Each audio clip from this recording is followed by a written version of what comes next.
Hello and welcome to Dee's Media World. Today we're going to talk about episode 6 in my Inuyasha review series, Tetsusaiga, the Phantom Sword. So we left off from the last episode, and if you haven't seen this episode, remember I put the episode in the description box so you can watch it first, and then you can watch my review on it, okay?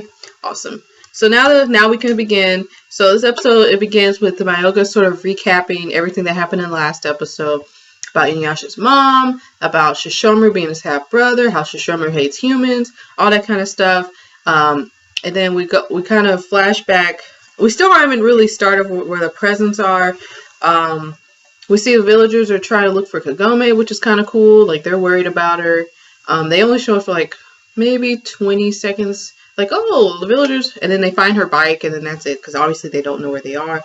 Because last episode we left off with the Inuyasha's mother transporting them to another world, and Kagome not being able to move and stuff. So obviously when Inuyasha's mom does the orb of light that transports them to another world, I wonder why Inuyasha never thought, this person cannot be my mother, because my mother was full human, had no powers like that whatsoever. I mean, Kikyo was human, but she was a priestess. But from our understanding of Inuyasha's mother, she is just a human, and so he should have questioned that. Like, that's weird, because I would have questioned that. And in the show, like, they've shown characters who have come back from the dead, but never has a character, even in this show where almost anything is possible, has a character come back from the dead who actually has new abilities when they awaken. They usually just come back with the same abilities they had before, unless they were like unless they changed species or if they became a demon or something. But anyway, we see that Kagome's mom is pretty awesome, actually. Like, she's probably the most understanding mom I've seen in television, or at least one of them for sure, because as I mentioned in the last episode, when her family doesn't even freak out when they see Inuyasha, even when he tries to drag her away. And here she's just like getting Kagome's bike ready. It's just a sweet moment, just to show like Kagome has a really caring mom, and probably the only character in this show who has, besides Shishomaru actually, who has a living mother. So just to show that she's kind of sweet and stuff. So we go back to Inuyasha and Kagome and Inuyasha's mother, and we find out like she takes the petals that she has, throws them in the water, and tells Inuyasha to look in them and stuff. And of course that's another hint, like, this person can't be your mom, because reflections show like his past a little bit, his memory, his mom, which has to be like his only memory of his mother, because we see that like a couple times in the show. But anyway, she sees that, she embraces him, and then she kind of almost engulfs him. She tries to engulf him and stuff. Kagome still can't move, and she can tell that this is a trick, an illusion or whatever. And the illusion literally disappears from like this beautiful like garden to this like really dreary, ugly place. And Kagome has to like try to figure out how to get away. Myoga, luckily for her, Myoga's there, and he sucks her blood or whatever, and she wakes up. She says when she swats him that like, oh, I guess I can move more than I thought. That bothered me a little, because she really should have said, oh, thank you for helping me, because not because, Myoga truly deserved it, because he does, but the fact that she made it seem like she couldn't move because she didn't want to move, and now she can move because she wanted to get Myoga off her. I just thought that Myoga actually just helped her, like, got her blood moving or something to make her wake up. But anyway, it was kind of funny to see the imps from the underworld kind of they were pinning up, ready to drag her and stuff. That was interesting. I was kind of curious where the location actually was now. Like, was it still on, I guess it was still on Earth somewhere. We don't really know.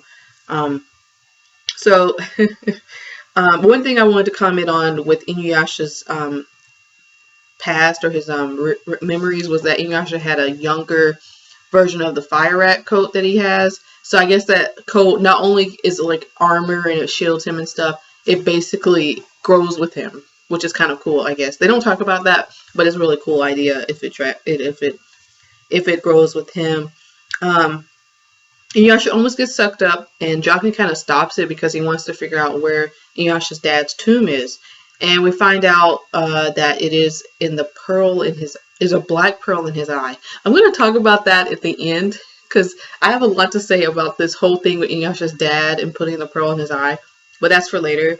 So Uh, Kagome wakes up Inuyasha's spirit by erasing the illusion. Luckily for her and him, she gets him like out right at the last moment. Like he was about to get sucked up, and who knows what was going to happen. One thing I found interesting though was that his spirit, he did wake when he was trapped. He woke up and said, "Oh, this isn't my mom" or whatever. Because he looks up and she doesn't have a face. He does see that, but there's nothing he could do about it because whatever she's doing to him has him like trapped, and then she has him around the throat. It's creepy actually. The Unmother, I want to talk about her before we move on. I think she's such an interesting demon. I mean, she's kind of a sympathetic demon, but she's also a very clever design and a very clever kind of demon in the show. Because not there's demons that could do different things, but this is one that feels like the most human, I guess, like the most relatable kind, which is like this idea of a demon who tries to sort of fill the void of losing her children by being a mother to other children, but kind of sucking their souls or sucking their spirits out. But she doesn't feel evil. And when Shishomaru attacks Inuyasha with his poison, no, his whip, I think it's a poison whip or just his whip. The Unmother sort of throws herself and protects Inuyasha. And even when she's right before she dies, before Shishomaru kills her, she's still talking about Inuyasha as if Inuyasha actually is her son. And I found that really intriguing, because I was wondering what information does she actually know about Inuyasha, and how does she find out that information beforehand? Because Shishomaru set it up. Obviously, Shishomaru, I guess, knew what Inuyasha's mother looks like, or remembered or something. Like, I'm curious how this whole thing was set up. Like, I kind of want to know the background on that character. Like, how did she acquire, like, Inuyasha's mother's looks? How does she know Inuyasha's memories and stuff? Like, she just talked to Inuyasha as if she knew him, and I'm actually curious, a little bit more curious about the background about that character. Obviously, we won't know because we don't have to know, but I just find it interesting. I'm not disappointed about it. I just think it's an interesting, really cool, interesting demon. Let's see. So after that, Inuyasha wakes up and he's pissed off, rightfully so. And he's ready to fight Shishomaru. Inuyasha can't fight, so he loses pretty easily, especially in this episode. And Shishomaru always kills him, and the Unmother stops it. But Shishomaru takes the black pearl out of Inuyasha's right eye, because Inuyasha had mentioned the black pearl when he was being drowned, and they were trying to find the spirit through this the demon. Where exactly is the tomb? Because they think Inuyasha knows, and it's deep in his eye, which he didn't even know. And that was kind of the puzzle. It was like, whatever the tomb is, the person doesn't seen but unseen, and protected, but the protector doesn't know. I forgot what the poem was, but the protector doesn't know, or whatever. I'm going to talk about that ridiculousness later. Black Pearl, let's see, Inuyasha and Shishomaru uses his staff, well, really it's Jockin's staff, but he uses the staff, somehow knew to do that with the Black Pearl. So Shishomaru uses his staff, Jockin's staff, to put the Black Pearl down, and then he kind of taps it, I guess you could say, and opens a portal up to where Inuyasha's dad, or Inuyasha and Shishomaru's dad's tomb is. And what an elaborate tomb, I will say that, because you go in through a portal that will close up, and then you go in there, and it's huge. It's huge. They use like this bird demon thing that just, because they'll fall into their death if they don't get, like, apparently Inuyasha's dad was gigantic. And I'm going to talk about the tomb situation in a minute, but I want to finish the recap of the episode. So, Kagome cracks me up because she's like, let's go in, and she's already halfway in before Inuyasha decides to go in.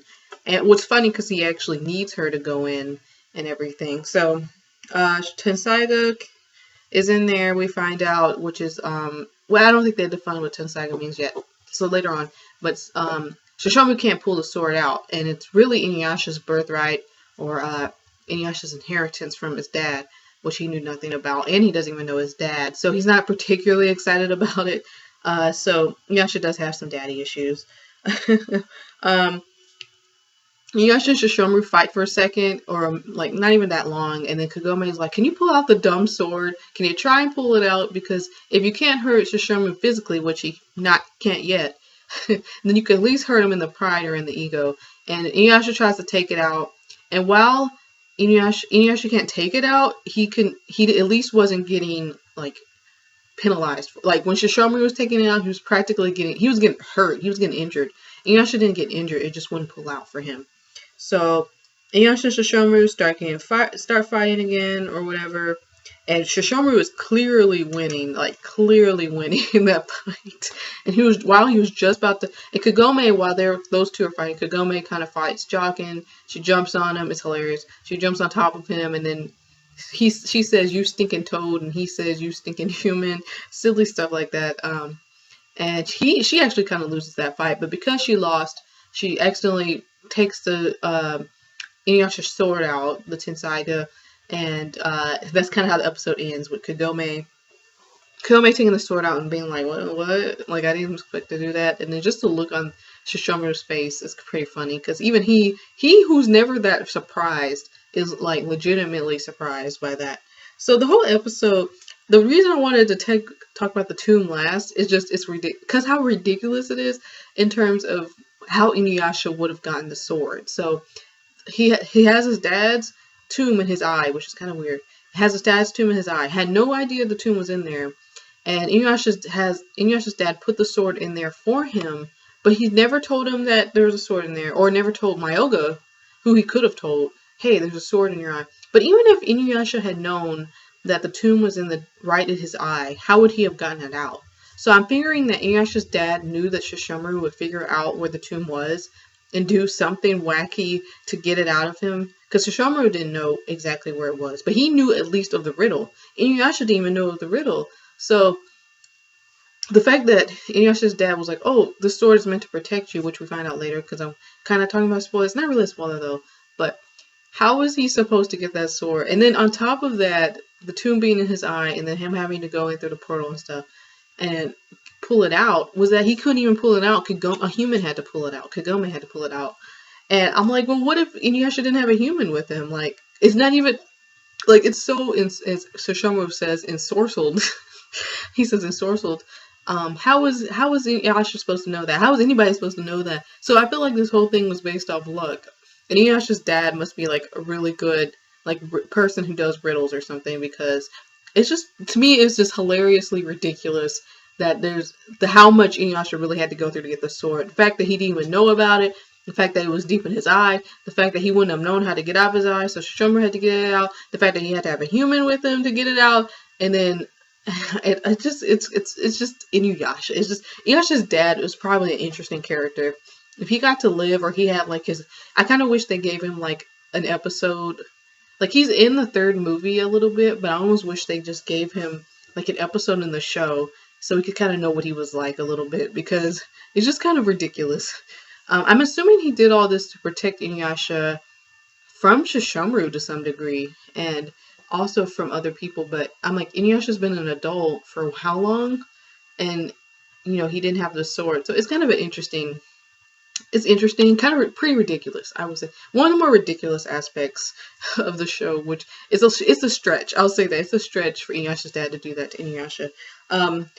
The whole episode is really good. It's obviously going to be another episode after this with Shishomaru, so it's like almost like a 3-parter kind of episode.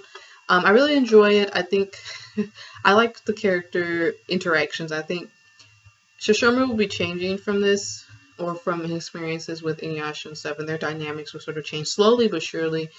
Kagome and Inuyasha's relationship is getting a little stronger. Like, when Inuyasha's getting sucked up by the Unmother, Kagome's concerned, and she's worried about his safety. And then when Kagome's fighting Jokin, and Inuyasha's almost gonna die from Shishomaru, Inuyasha's worried about Kagome. He's like, Kagome, and then he gets choked. But, you know, they're both concerned about each other, so they're not, you know, not hating each other. And that's good, because they do need each other, and they need that friendship that they're going to be building on from later on. So I think that's all my thoughts for this episode. So I'll see you guys for the next one. It'll be Inuyasha versus Shishomaru. The Showdown, I think is the name of the episode. Something along those lines. So enjoy. I will see you until the next one. Ta-ta for now.